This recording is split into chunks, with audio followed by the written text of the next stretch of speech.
तीन राज्यों में कांग्रेस की हार पर सीएम नीतीश ने कहा कि हम बीमार चल रहे थे और फिलहाल इस पर कुछ भी रिएक्शन उनके सामने नहीं आए। चुनाव में हार जीत लगा रहता है। तेलंगाना में कांग्रेस की जीत हुई है, जहां हार हुई वहां भी कांग्रेस को अच्छा वोट आया है।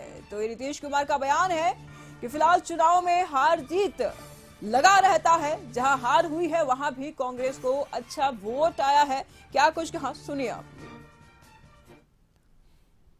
कांग्रेस वाला भी कई जगह जीता और इस बार मान लीजिए इसके पहले वाला तो ही जीता हुआ वही थे। अरे इसके पहले भी बीच में बीच में ही लोग जीत गए थे। अब फिर वो लोग जीत गए और अच्छा वोट आया है। मैंने कांग्रेस को भी कम वोट नहीं, अच्छा ही वोट आया है और वो जीत गए। तो चलिए, जो भी फैसला करती है तो सबको अधिकार है और सबको बधाई है। एक जगह तो फिर जीते हैं कांग्रेस वाले, तेलंगाना में सोचिए। और बहुत पहले उनको था, बाद में जब हो गए तो फिर जीत गए। तो इसलिए इन सब चीजों पर कोई खास चर्चा नहीं है। तो इस पर तमाम जानकारी के लिए संपादक अशोक मिश्र जी इस वक्त हमारे साथ बने हुए हैं। अशोक जी, पहले तो 5 राज्यों में चुनाव, फिर 3 राज्यों में हार और उसके बाद से हार पर रार और फिर बैठक को भी टाला गया और अब फिर बदले हुए सुर नीतीश कुमार के। क्या कुछ कहेंगे आप इस पर? बिल्कुल, देखिए, नेता वही होता है जो विपरीत परिस्थितियों में भी अपने समर्थकों को प्रोत्साहित करे, उत्साहित करे और उसका मनोबल बढ़ाए। यही वजह है कि आज नीतीश कुमार जब बाहर निकले हैं, यानी कि तबीयत उनकी नासाज पिछले 1 सप्ताह से थी और जब आज वो बाहर निकले हैं तो उन्होंने जो संदेश दिया है वो इंडिया गठबंधन के नेताओं के लिए और समर्थकों के लिए काफ़ी महत्वपूर्ण कहा जा सकता है। नीतीश ने साफ तौर पर यह संकेत दिया है कि हार से घबराने की जरूरत नहीं है और उन्होंने अपने समर्थकों को, कांग्रेस के समर्थकों को यह संदेश दिया है कि कांग्रेस सीट भले हार गई है लेकिन जनता का समर्थन उसे पहले की तरह मिला है, यानी कि उसे वोट में कमी नहीं आई है। दूसरी बात, नीतीश ने साफ तौर पर कहा कि लोकतंत्र में चुनावी हार जीत होते रहती है, इसलिए उसे घबराने की जरूरत नहीं है और फिर नए सिरे से गठबंधन को मजबूत करने की जरूरत है और सबको साथ मिलकर के चलने की जरूरत है।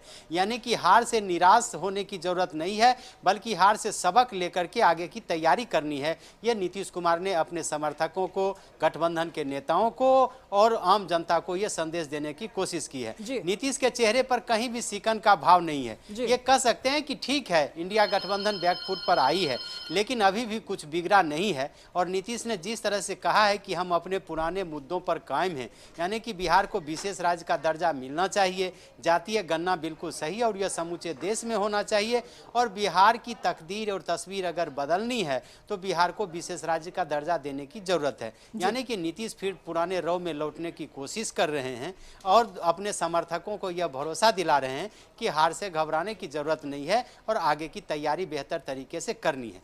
यही वजह है कि नीतीश ने साफ तौर पर कहा है कि जल्द से जल्द इंडिया गठबंधन की बैठक होनी चाहिए और उस बैठक में सबको शामिल होना चाहिए। अशोक जी, नीतीश कुमार तो शुरू से ही काफी भरोसा जता रहे थे कांग्रेस के ऊपर, काफी एनर्जेटिक थे। जब इन्होंने इंडिया गठबंधन की शुरुआत की बिहार से, काफी एनर्जी के साथ इन्होंने शुरुआत की और उसके बाद आगे का जो सफर इन्होंने तय किया।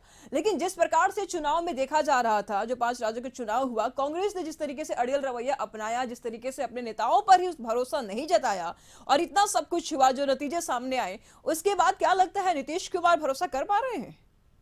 अब देखिए, राजनीति में बहुत कुछ हाँ बहुत कुछ ना में बदलता है। आखिर नीतीश करेंगे क्या या कोई भी पार्टी जो विपक्ष में है वो करेगी क्या? वो खुल के तो ये कह भी नहीं सकती है कि हम विपक्षी मोर्चा में शामिल नहीं होंगे और यह खुल करके कहा भी नहीं जा सकता कि कांग्रेस को पीछे लौटना चाहिए। लेकिन इतना जरूर कह सकते हैं कि विपक्षी एकता में जो सबसे बड़ी कामयाबी नीतीश को मिली थी उसमें कुछ देर के लिए भले ब्रेक लगा हो, लेकिन इतना जरूर कह सकते हैं कि नीतीश अभी भी निराश और हताश नहीं है। यानी कि उनको अभी भी उम्मीद है कि अगर विपक्षी दलों के नेता एक मंच पर आएंगे और विपक्षी एकता अगर बनेगी तो आने वाले चुनाव में विपक्ष को, यानी कि बीजेपी को बेहतर टक्कर दी जा सकती है। और दूसरी बात है कि जो आपने कहा कि नीतीश की उपेक्षा की गई, अगर कांग्रेस सभी दलों को साथ लेकर के इन 3 राज्यों में जहां उसकी हार हुई है चलती तो आज नज़ारा दूसरा होता। नज़ारा भले कांग्रेस चुनाव हार जाती, बीजेपी की जीत हो जाती,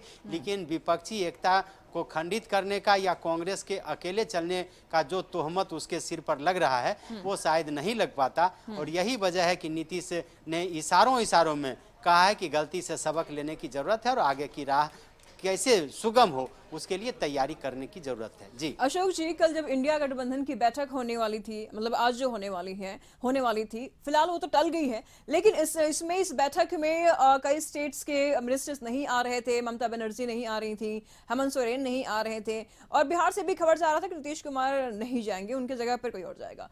तो ऐसे में ठीक है, बैठक भी टली है, ये बदला हुआ सुर क्यों, कारण क्या है? देखिए, कांग्रेस की जो भूमिका रही वो विपक्षी दलों को रास नहीं आई है। और कई राज्यों में अगर केरल की बात करें तो केरल में वामपंथी दलों के साथ कांग्रेस ही आमने सामने है, वहाँ फिर बीजेपी नहीं है। आपने देखा होगा कि केरल के मुख्यमंत्री ने कहा भी है कि अगर चाहते हैं कि बीजेपी को खत्म करें या बीजेपी को हराएं तो कांग्रेस को केरल में चुनाव नहीं लड़ना चाहिए। और उन्होंने राहुल गांधी को वायनाड से लोकसभा सीट से भी चुनाव लड़ने से मना किया है। लेकिन क्या कांग्रेस वहाँ मानेगी क्या? दूसरी बात है कि पश्चिम बंगाल में जब बात अब करें तो वामपंथी दल जो हैं कांग्रेस के साथ हैं, और वहाँ अगर ममता बनर्जी के साथ लड़ाई है तो इन दलों के साथ भी है और बीजेपी के साथ भी है। तो ऐसी परिस्थिति में क्या कांग्रेस बंगाल से बेदखल हो जाएगी? तो ये स्थानीय मुद्दे हैं। लेकिन एक बात तय है कि आगामी लोकसभा चुनाव में अगर INDA गठबंधन यानी कि इंडिया गठबंधन को अगर कामयाबी हासिल करनी है तो एक मंच पर आना होगा, एक सहमति बनानी होगी, और यही संदेश नीतीश कुमार ने दिया है।